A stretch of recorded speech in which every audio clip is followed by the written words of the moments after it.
જામનગર મહાનગરપાલિકાએ કર્યું બુદ્ધિનું પ્રદર્શન। વોર્ડ નંબર 2 માં વીજ પોલ ફરતે સીસી રોડ બનાવી નાખ્યો। નાગરિકે વિડીયો બનાવીને સોશિયલ મીડિયા પર વાયરલ કર્યો।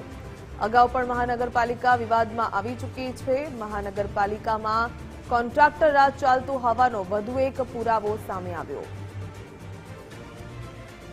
દ્રશ્યો આપ જોઈ રહ્યા છો કે આજુબાજુ સીસી રોડ બનાવી દેવામાં આવ્યો અને વચ્ચે વીજળીનો પોલ છે।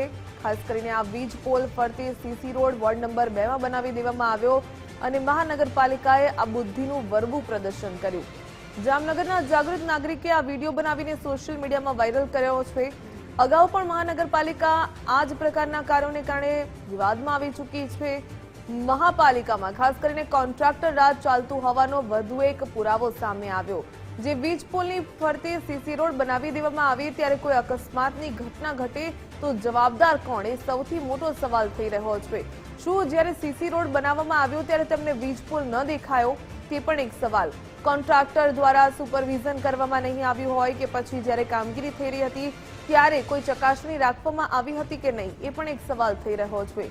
જામનગરના આ દ્રશ્યો જ્યાં જાગૃત નાગરિકે વિડીયો બનાવ્યો કે આ પ્રકારે વીજ પોલની આસપાસ સીસી રોડ બનાવી દેવામાં આવ્યો, કોઈ અકસ્માતની ઘટના ઘટે તો તેની માટે શું તંત્ર જવાબદારી લેશે?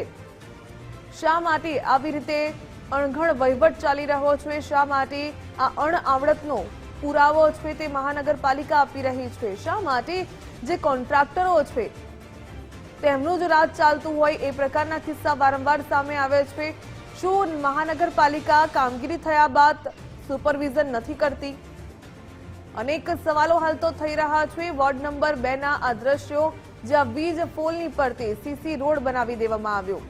જાગૃત નાગરિકે વિડીયો બનાવીને બળાપો ઠાલવ્યો કે આ પ્રકારે વીજ પોલની આસપાસ સીસી રોડ બનાવી દેવામાં આવ્યો। અકસ્માતના ઘટના બને અને કોઈ ભોગ લેવાય તો તેની માટે જવાબદારી કોણ લેશે?